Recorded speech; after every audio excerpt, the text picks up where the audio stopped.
Well, I'm very excited to have you here. For the audience, hello, welcome to PyData Global 2022. My name is Dave Gerson, and I'm very happy to be hosting the session along with my co-organizer, Chong Shen.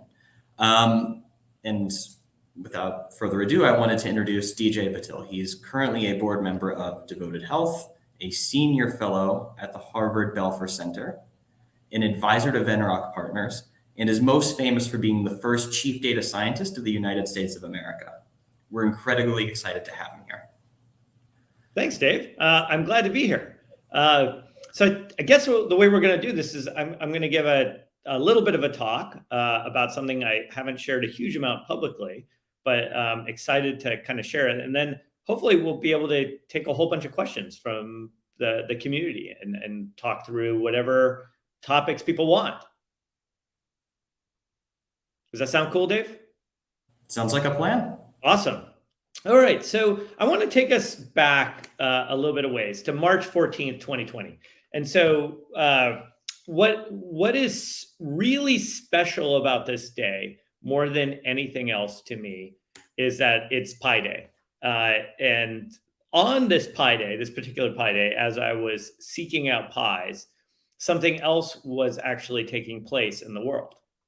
And that thing that was really taking over the world, if many of you remember, really was COVID.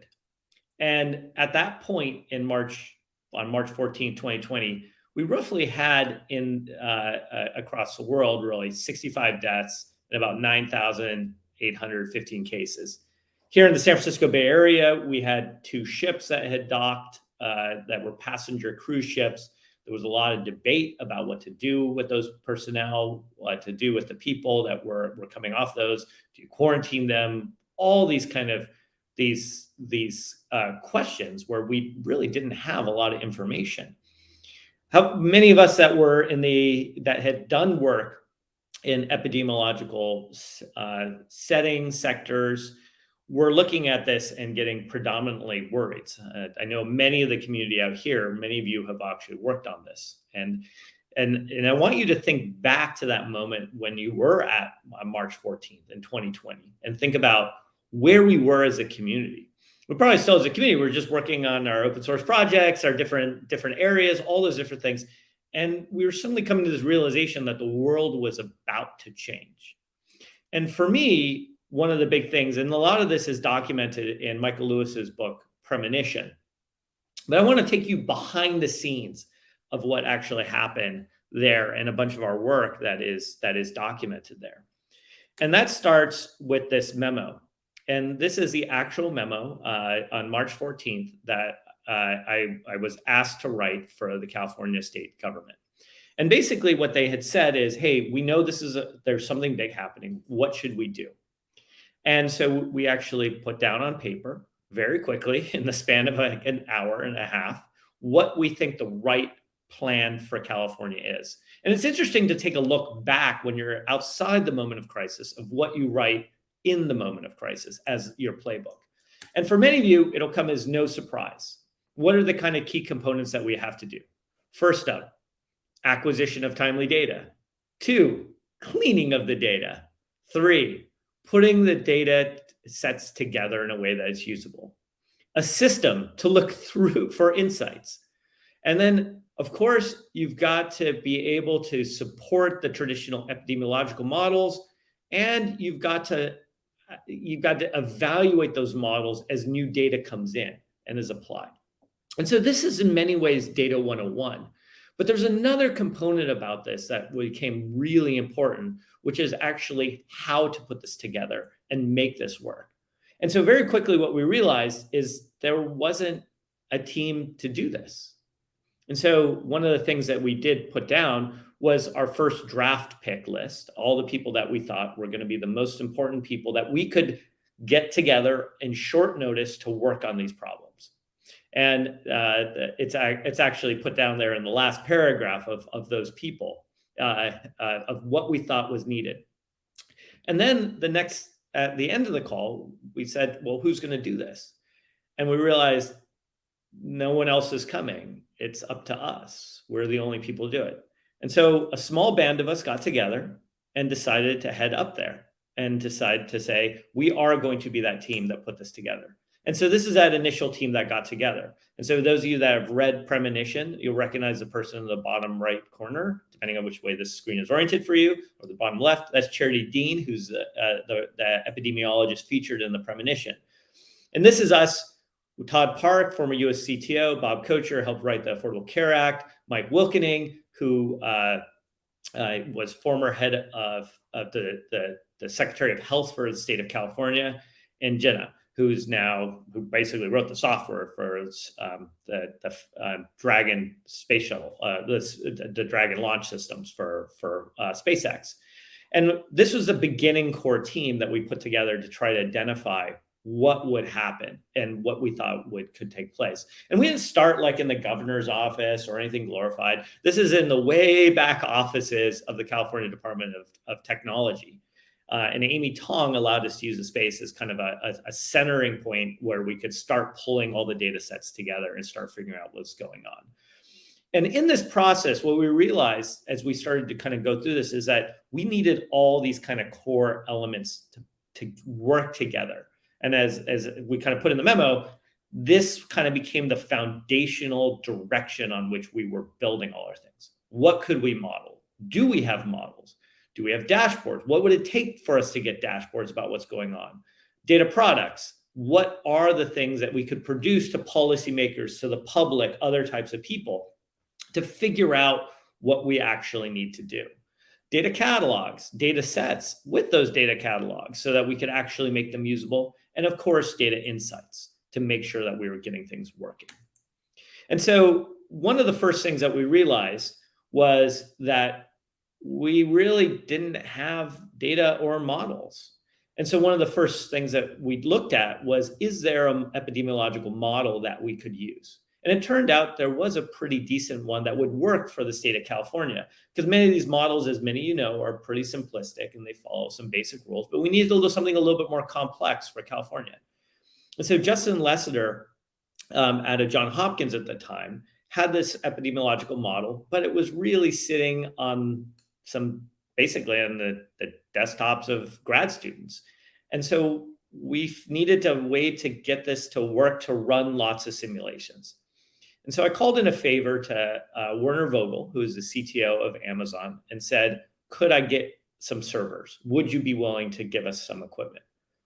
And then together with that team at Amazon, a couple data scientists, Josh Wills, who had helped build Stripe and been at Hadoop, Sam Shaw, who's notable for figuring out how to scale the LinkedIn product that you see on LinkedIn, and Kit Rodolfa, who is kind of the guy behind the scenes who figured out during the Obama election strategy how to use data to actually be effective.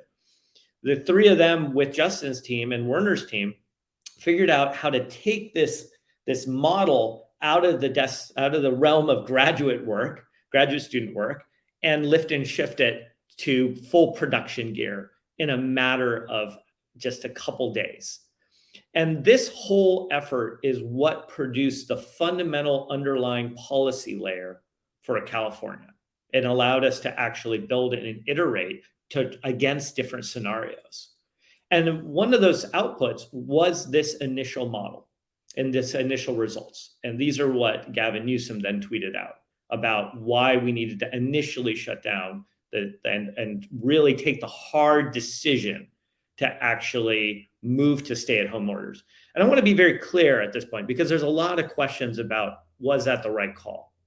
And here's the thing that's a challenge for us as data scientists.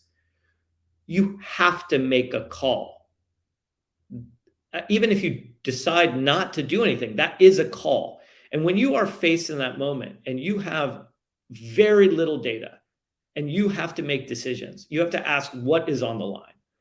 And we realized what was on the line wasn't just a model. We were in close contact with the teams that were what was happening in New York, as those healthcare systems were being absolutely devastated. And we were literally losing the lives of first responders. We were in touch with the teams in Italy as they were getting destroyed. And we realized that if we in California took that kind of hit against our healthcare system, if that number of nurses, physicians, other caretakers died of COVID, we would not be able to recover our healthcare system for a long time, decades, because that's how long it takes to train people or move people back in. And so our goal at that point was buy ourselves another day, get more data in. And that is really kind of where we realized we needed a different form of things around data products. And so one of the first things that we built is we had all these other models that people were starting to build. Lots of people from the community were starting to build, which was fantastic. Was we needed a way to put it together. So we built something called CalCat, which is a California COVID assessment tool. And what we realized is local policymakers, people at the county level, didn't actually have a way of putting all this data together for city council members, the public, or to make it digestible. And so we built this tool very quickly. This is mostly built by people at the California, in the California state government.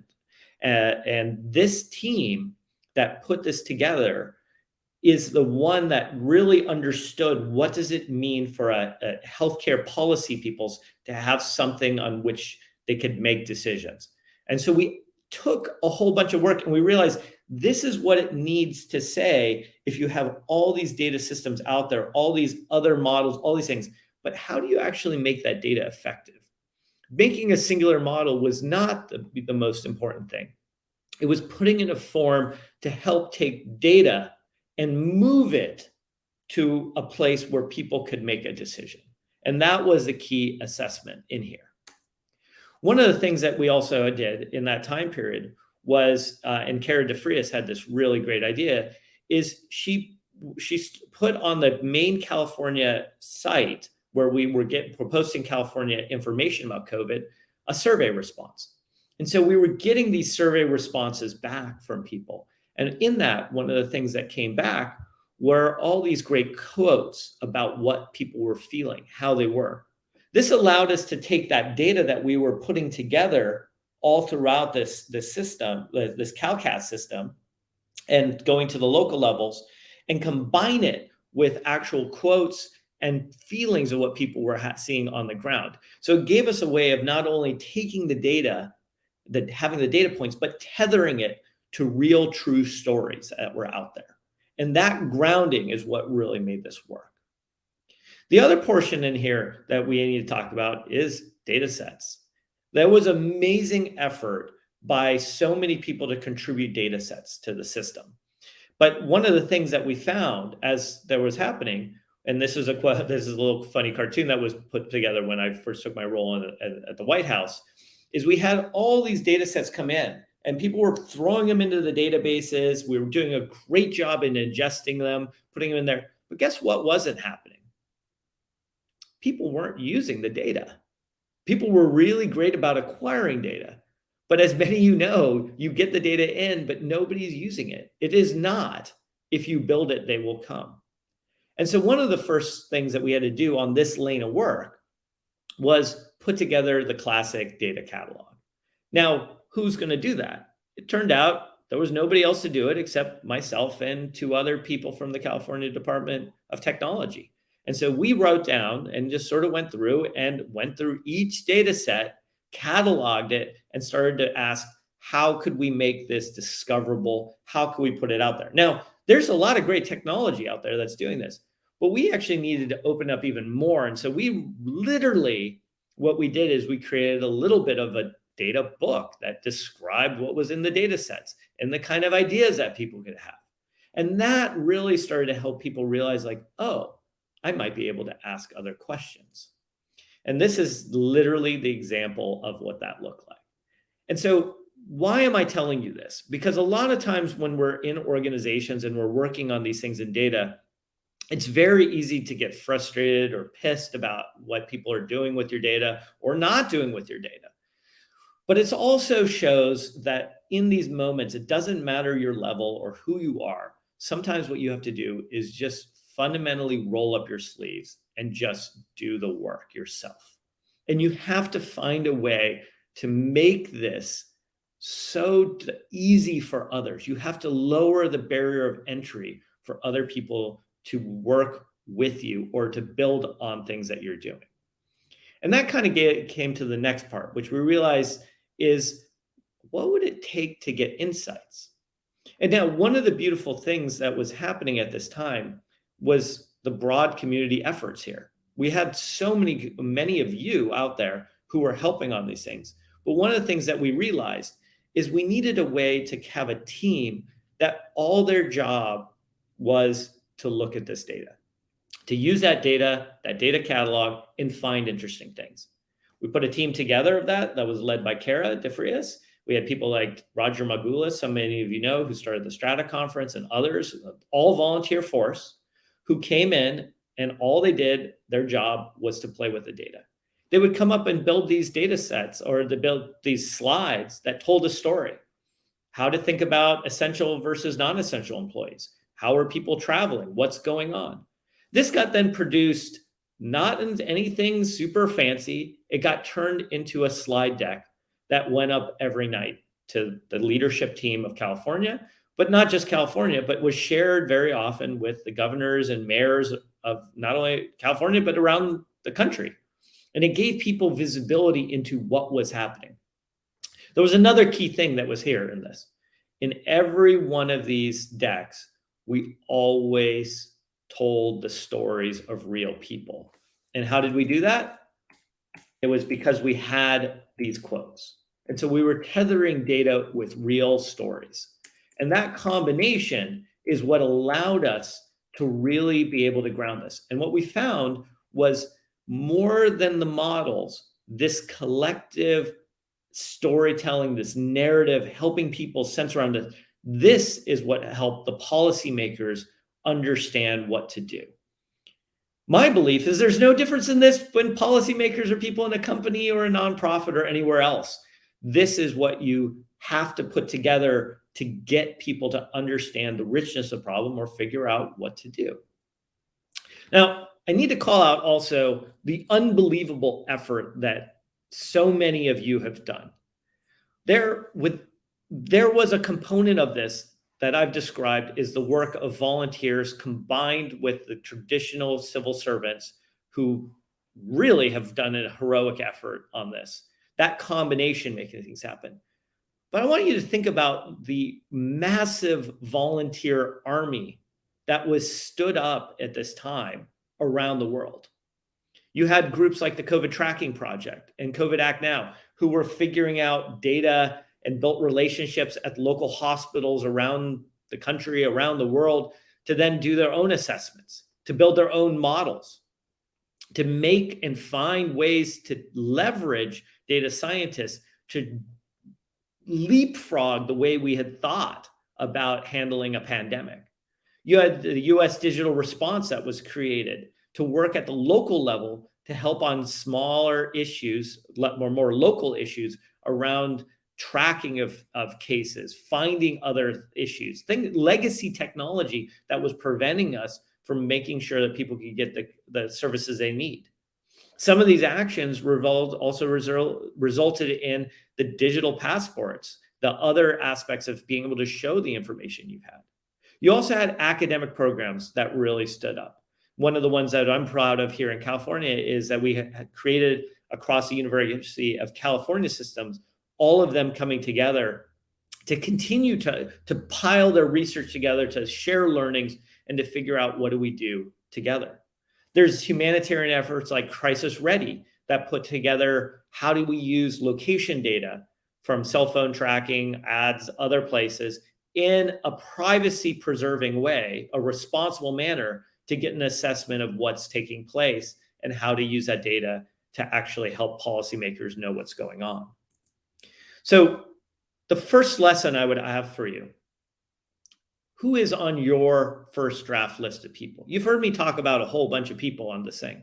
None of this could have been done without this whole team. And so if you were to write down and you're faced with a crisis, who would be on your first draft list? What would their skills be? It's funny how often we'll ask this question if we were a startup or founding a team, starting an open source project. But what if there is this moment that comes? Who would be on your first list? Who are those people that you know you could be depending on? And the second part of this is, what can you do to be on someone else's first draft list? You don't have to be the former US chief data scientist to be on someone's first draft list. You have to have added value. You have to be a great teammate. You have to have the raw skills to be able to perform and be able to be effective. But more than that, you have to be a good teammate. That's the first and foremost. 2, it's the small things that cause the biggest pain points. And as data people, we all know this. It's the data cleaning, it's the data catalogs, it's all these little things. And so focus on picking up the work of the small things that will unlock the limitations that are blocking other people from doing the work. Ask yourself, what could you do that would unlock the masses, that would help everyone else do their job? What would that look like? And don't be afraid to pick up that work yourself. There is no work too small for any of us. We all have to do it. Third, the models without storytelling just don't work. We've seen this. And we have to be very honest with ourselves at this point in our society. We've had models for COVID and disease forecasting. We saw this during Ebola. We've seen this during SARS-1. We've seen it during MERS. We've seen it during so many times. And yet we have incredible distrust around the models. The models also, frankly, were not able to keep up with policymaking questions. So they were deficient there. Let's take another area where we've had a real challenge with models and data: climate change. We have often thrown more and more data, more models, and more evidence at the public, and it has not worked. But you know what has? Storytelling. Telling the stories of real people, how it's going to impact them. What do we need to think about? All of those different challenges. And so the models without storytelling don't work. And so if I had to pick, I would say pick storytelling over models. And that may seem strange to talk about storytelling versus a data chart or something else. But that's the primary way this works more effectively. Lesson 4, the data points have names. Some of you have heard me say this before. I have to reiterate it because the number of times where somebody will show me something, and if I ask them, tell me a story about one of those data points, they can't. I've been so privileged to work on so many interesting problems. The most rewarding thing I can tell you as a data scientist, whether it was building LinkedIn, working on problems at eBay, building devoted health, working in national security issues, is honestly getting to know the stories behind the people, their actual names, what they tell me. One of the most important calls I was doing regularly in COVID, during COVID time period, was talking to the physicians and the teams in the other hospitals, learning what it was really like for them, understanding from patients what they really went through, what it meant and felt like as a nurse in the ICU. You have to learn their stories. It's your responsibility when you learn their stories to tell their stories. If you put up a graph and you aren't telling their stories, it's almost like we're taking advantage of them, but we're not being responsible for really what they've given us as their data. And so learn their stories, tell their stories. And then the final part I want to emphasize here is that data science is a team sport. None of this project, this effort would have worked if we didn't do it as a team.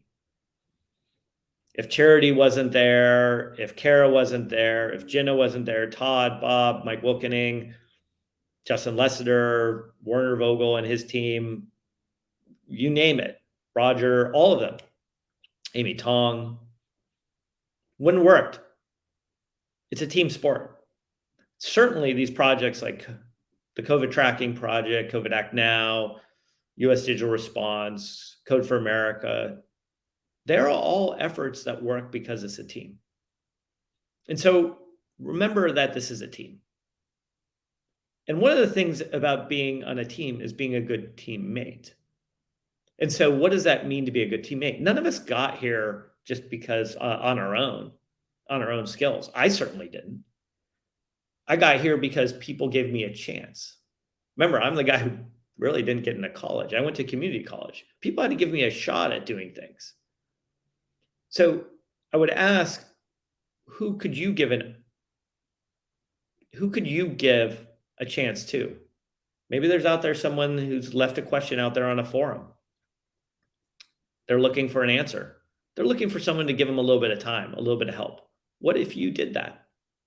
What if you just opened up a little bit of time on your calendar to try to help somebody? Maybe you need help. Maybe you're suffering in silence. What would it look like for you to ask for help?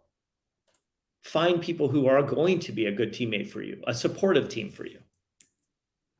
And I want to end with a card that President Obama gave me, which I think is really important, especially as we think about data, the times we live in, and the world altogether. Everything we do needs to be infused with a sense of possibility. We are not scared of the future. Everything we do needs to be infused with a sense of possibility. We are not scared of the future. This, I think, summarizes how we need to approach data, technology, our responsibilities to each other. It's very easy to look at a problem and say, wow, that's too hard, or be so frustrated with it, or just challenged. And it's just easy to be a hater these days. What I'd rather approach us, and what I believe as a community, what I fundamentally believe for us as a community, is that this community and the data community works and has had the impact that it has across society, across the world, and will continue to do so because we believe in that sense of possibility. We are not scared of the future. We embrace the future. There are extraordinary challenges coming up, but we are not scared to take them on. We do the hard work. We roll up our sleeves. We do it as a team, and we challenge it all together. That's what it takes to do for us to do all these things. And let me finally end with this card that's taken off a life of its own since I posted it back when I was in the White House. And this is a card I wrote in a very challenging time, a time where we were dealing with the murder of Michael Brown and seeing the impact in Ferguson and really confronting the fundamental challenges in our policing, both for officers who put their lives on the line and those in the community who have suffered. One of the things in that moment was, what does it look like to really find a path forward, to not be afraid of the future, to challenge ourselves? And this is what I wrote on that card as a strategy for us to do that. And this was done in conjunction with a number of chiefs of police around the United States, civic technologists, activists. And the strategy was, let's break this apart and ask, what could we do so that we dream in years, plan in months, evaluate in weeks? But let's always find a way to ship something daily. Let's find a way to create a path for progress daily. We may ship something and then roll it back. We may take it, realize we didn't do it quite right, but we are always doing something daily. Let's figure out a way we could prototype this for 1x, build for 10x, and Azure for 100x. Maybe we try it in one town, then we do it across the whole state, and then across the country or the world. Maybe we do it, build this prototype and we test it, beta test it with a small population to see if it helps. Then we kind of do a little bit larger and finally realize we have something that can scale. It's no different than an open source project.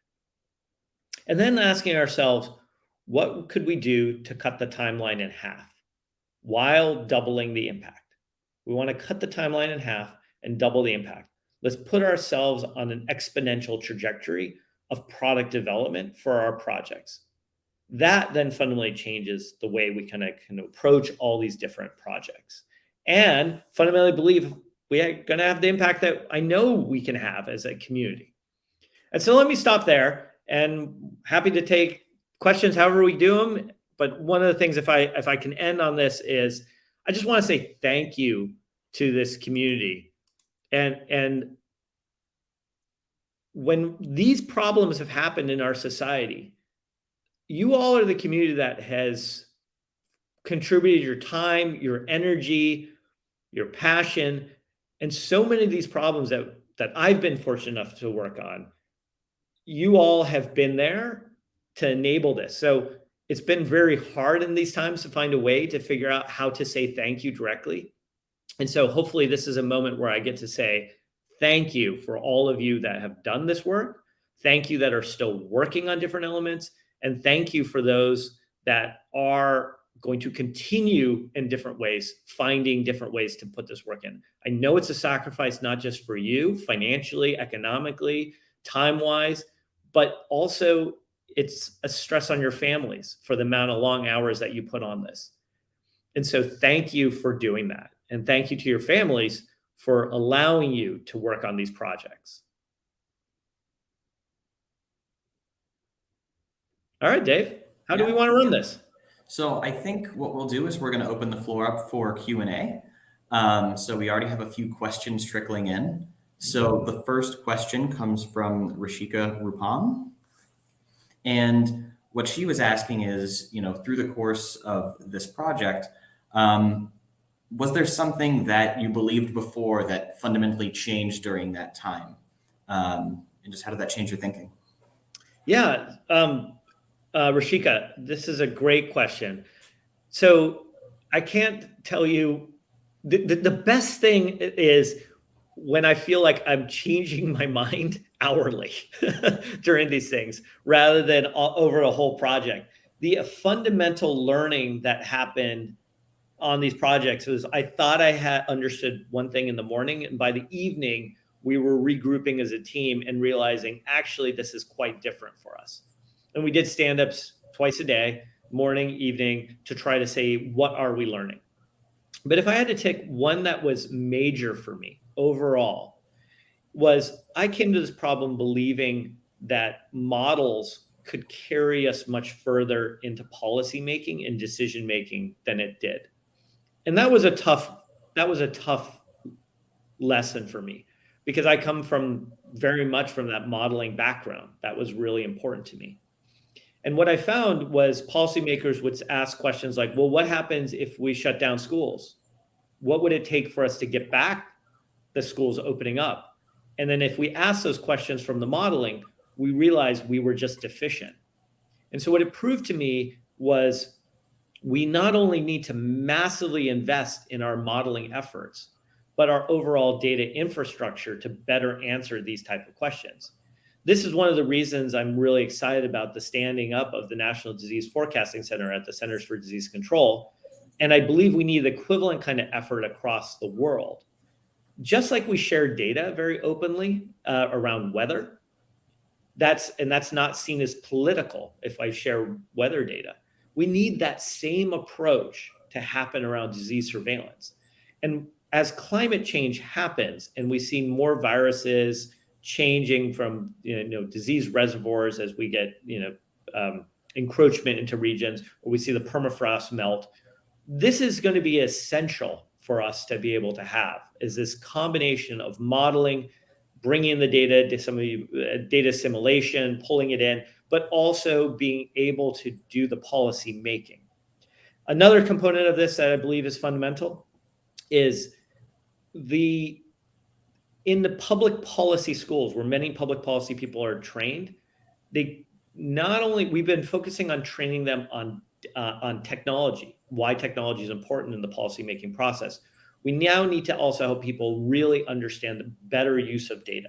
We've taught them basic statistics. We now need to jump them forward to proper data science and use of that data, but also as we think about the increasing impacts around machine learning, AI, other areas, to help them understand the challenges and how to interpret the results more effectively.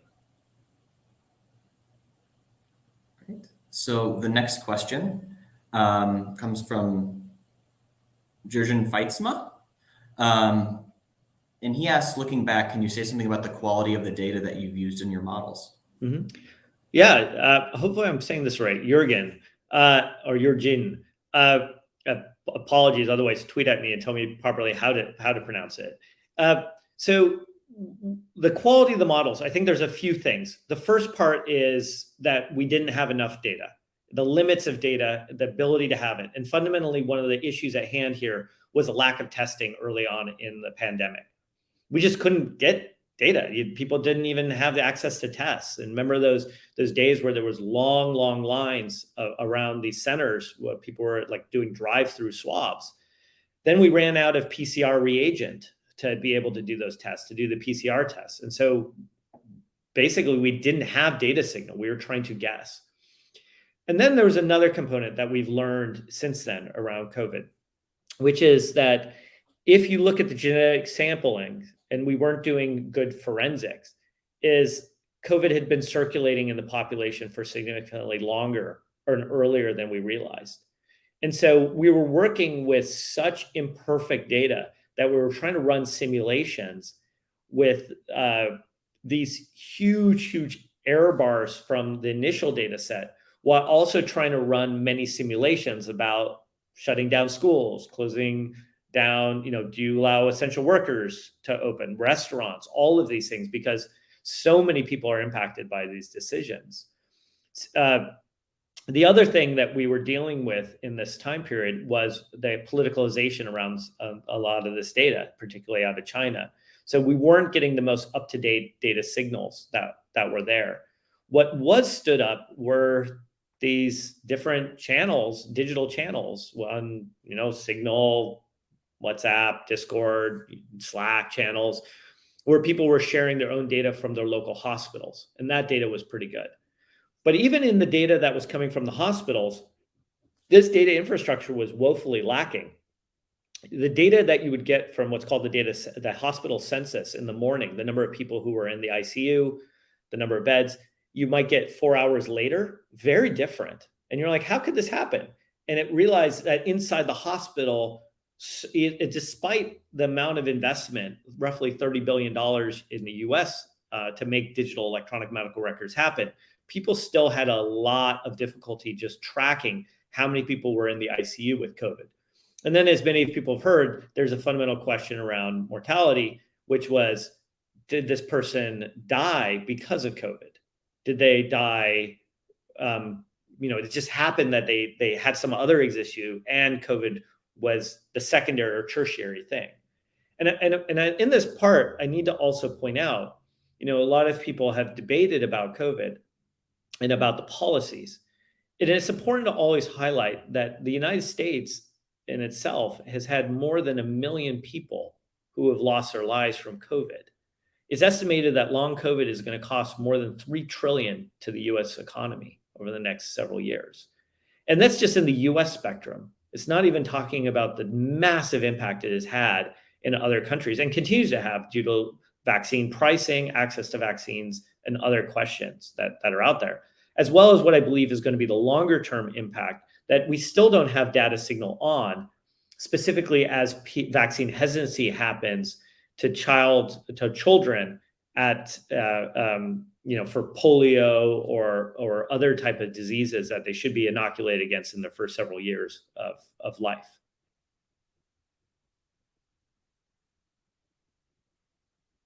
Oh, Dave, I think you're on mute. Thank you. Also, one of the lessons we've all learned during COVID. Exactly. It's very topical to this next question from Matthew Wajaja. Looking back, is there anything you had wished you did differently? Oh, Matthew, I mean, the number of decisions I wish I had back, it would fill books. One of the things that I've learned in this moment, and I really learned this from President Obama and both the late former Secretary Ash Carter, is that the thing that you get is when you're at some of these problems, your job, you just have to make a decision, and there is no good answer. The only thing that is a bad answer is not taking action. And in the case of California, for example, it was to take that we needed, if we didn't take action, losing those kind of physicians, those nurses, the nurse practitioners, the janitorial staff, the other essential workers in the healthcare system, that would have massive long-term repercussions. Some of the things that I wish concretely that we had done better is done a better job of advocating to the public health officials why greater nuance was needed around questions about what is open and what isn't. For example, closing down the beaches in Southern California makes sense predominantly because of the number of bars and the infrastructure around the beaches.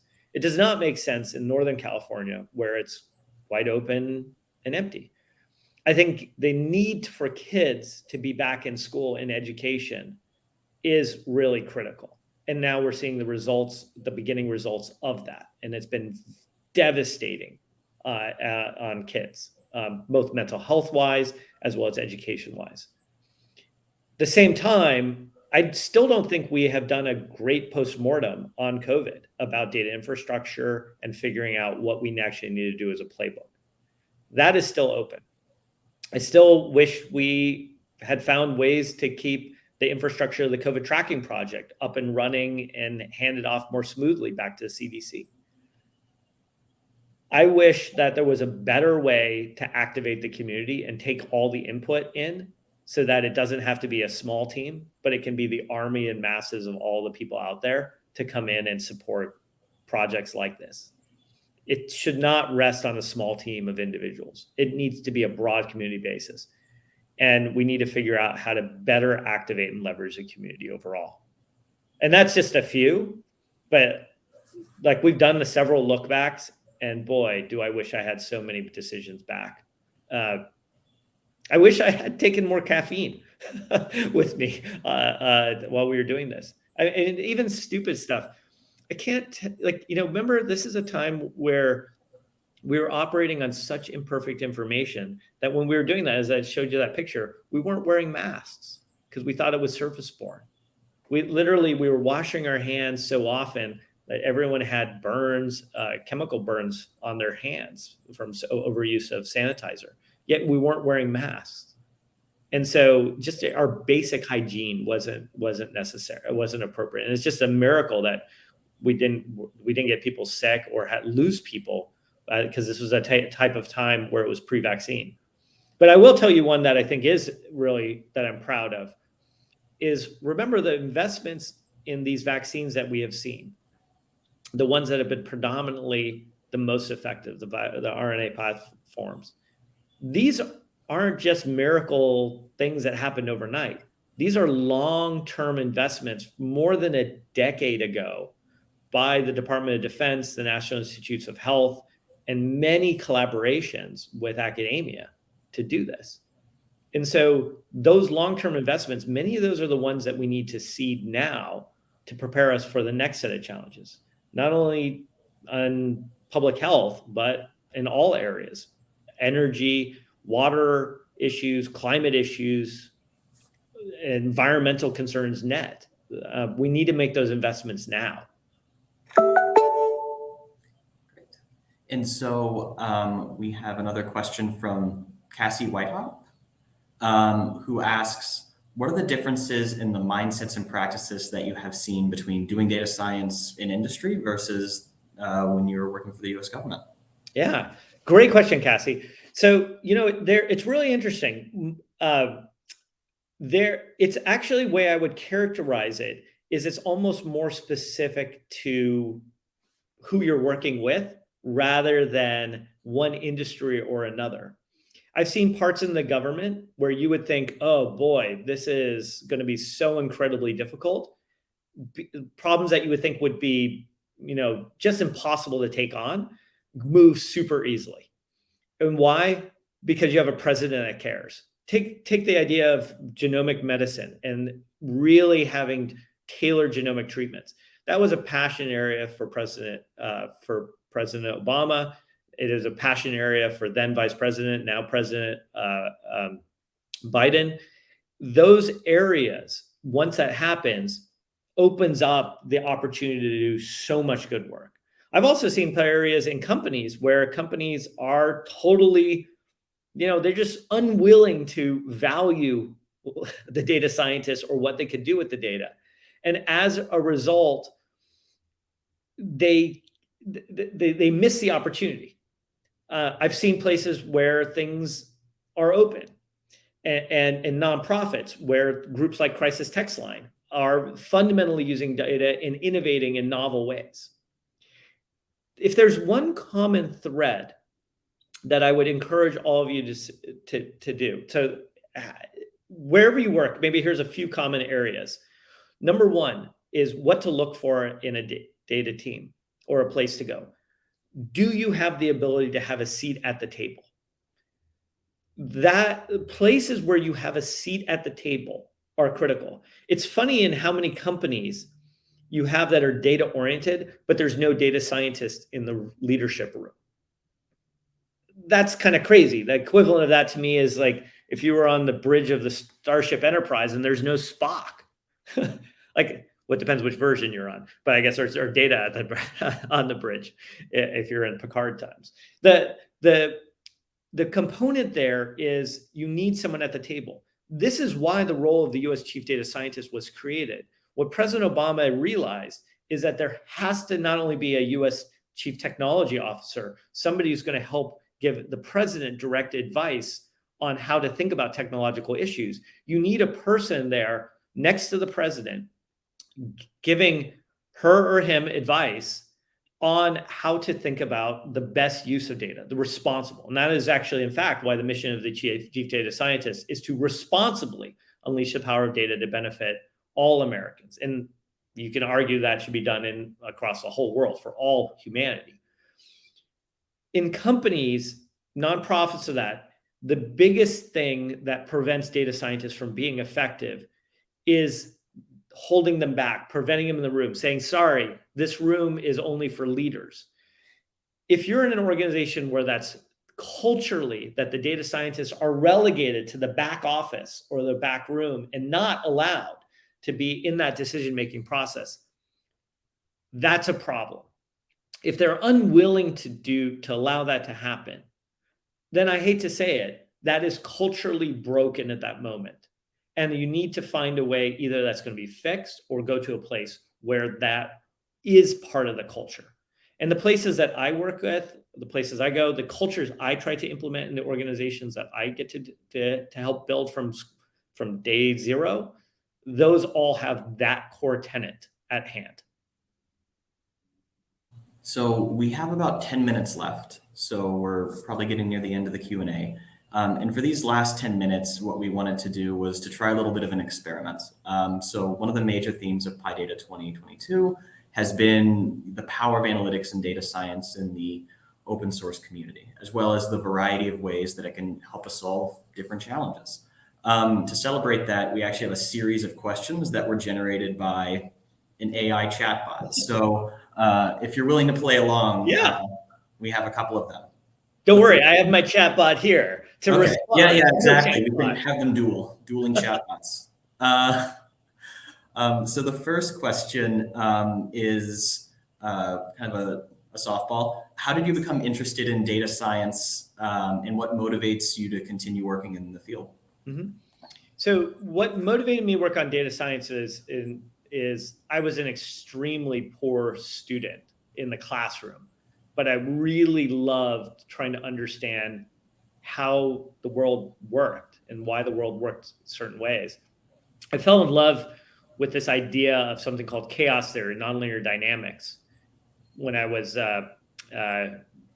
really a 10th grader in high school. But I didn't have the math to do it. And so I started to really try to see, like, what could I do to understand the world? And when I got to college, I realized, like, hey, I could combine this math thing because data sets were now being opened up. And what I realized, what excited me personally, was being able to find a data set, be able to go through it and find and discover an insight that people hadn't seen. I think of it very much like an explorer. And what I felt like in those moments when it was like 3 a.m. and I'm crawling through a data set and you see something that you've produced and you're like, whoa. I imagine that must have been like what it was like as an explorer seeing a continent for the first time or discovering a new plant or animal. You're seeing something that no one else has seen before. That same feeling is still what makes it so beautiful for me, even in the COVID response. Like when we produced those models for the first time and we were like, uh-oh, it still was a moment of like, wow. It was a moment of like, no one actually has seen this. No one has done this. And that, one giant leap for mankind kind of moment, to take the Armstrong quote, that felt like that's what it feels like with data for me. That's what it feels, is that moment of discovery, that moment of invention. We get, as an open source community, to be at the forefront of seeing things that nobody else has seen. I am so excited, like, for about things like drug discovery, where people are about to discover new things, or even in this case, the melding of AI to make new fundamental breakthroughs that no one has understood or seen. That to me is astonishing and so exciting. The only question is, how do we make sure we do it in that responsible way as a community? Awesome. The next question is, in your mind, what do you think your most significant contribution to the field of data science has been? I think it's actually not me. I think, if anything, my most significant contribution, I think I get too much credit, very honestly. I think it's about the team. Even the story of how we came up with the term data scientist, and that's a term that's been used before and kind of had faded out and kind of rediscovered. But Monica Ragati, and some of you have heard me talk about that, how she kind of had this idea of testing that term at LinkedIn, and we realized, oh, that worked. Jonathan Goldman doing his work initially on people we may know. All the people like Kit Rodolfa, Sam Shaw, Josh Will, Justin, Charity, all of them, all those people, giving them voice and being able to share that lane. The fact that I was chief data scientist, the first one, should be a less of a reflection of me and more of a reflection that we got here as a community. And I just had the honor and privilege to be able to help take that baton, or create that baton for that moment in time, for that role. That baton has been passed. It's now Denise Ross's, who's the current US chief data scientist. And then she will pass it to somebody else, and that will get passed to somebody else. And so what I think of as data science here, and hopefully what I've been able to contribute to us, is that responsibility for us to have that ethos, that we are supposed to think of this as a relay and pass it from one team to another as we move forward on our journeys, as not only as individuals, but as teams and as society. Thank you. And we're now at the 5-minute mark, but I think there's enough time for one more question, which is, what do you think the most significant trends and developments in the open source and data science ecosystem are, and how do you think they'll impact the future? Mm-hmm. So one of the biggest challenges we have right now in open source is open source in the sense of, like, there's so much open source. It used to be early on in open source was really easy to create, sort of a project and decide if it fit and made sense for other people. It either blossomed massively or died. When we started the Kafka project, that became immediately evident. But we had other projects like Voldemort, which is a key value store, that sort of did really well initially and then faded out. But you saw this with other areas like HBase and different projects like Hadoop. Now there's a lot of choice. There's a few things I think which make that difficult, which is it's still really hard for somebody who comes in to kind of know, like, what should I work on? Which projects are there? we've had a challenge of how do we make sure that we are a massively inclusive community and culture. And I'm making very broad generalizations here of things that we need to make sure we do. And then the part here is how do we stitch different pieces? Because one of the things that I think we have a challenge of in open source is, as an open source project goes on, some things that are supposed to be single use or very narrow tech, like think of it as a toolbox. The hammer should be a hammer. And very often in open source, sometimes it suddenly, a hammer turns into a Swiss Army knife and it becomes like all these other things. And then you're like, oh, what do we do? So I also would love to see a model where we take lessons from the old and apply them and reinvent them. Like some of the original time scheduler projects, like Azkaban and others, those came from those time scheduling problems, and the solutions came from the original computer kind of time sharing models of, pre-PDP 11 kind of days, the early compute. And if you talk to, like, I think there's a version like where we don't always have to reinvent the wheel, but we can take other things that we have and upgrade them. And then the other one, which I think, and this is one of the reasons why I think this event is so important, is we need to find ways to get together more often and talk and share as a community. The data science movement was really born out of people getting together regularly. And that just happened to be people at LinkedIn and Facebook and others getting together regularly. We don't have some of those other previous events like Strata Conference or others anymore. And so we need to, and a lot of these have been co-opted by companies. Like now you can go to Amazon re:Invent. I'm not making a judgment on these companies. It's more of a function of like, where are the fundamental ones, like where we get together as a team and talk through where do we want to go from here? What projects do we need? All those components. And then the last one I would just leave with is, what does it look like for us to kind of say to a company organization, like, hey, these are the set of technologies you should use altogether. And also, what does a career path look like? How do we make sure that as people work on these projects, they get their credit, they get the credit due for them? So just like in the same way, like you get, a college degree and you're like, oh yeah, you got a master's in physics. We know what that means. There's equivalence here of like, you should have a master's or a doctorate because you worked on some of these projects. You should get that certification. You should get that credit.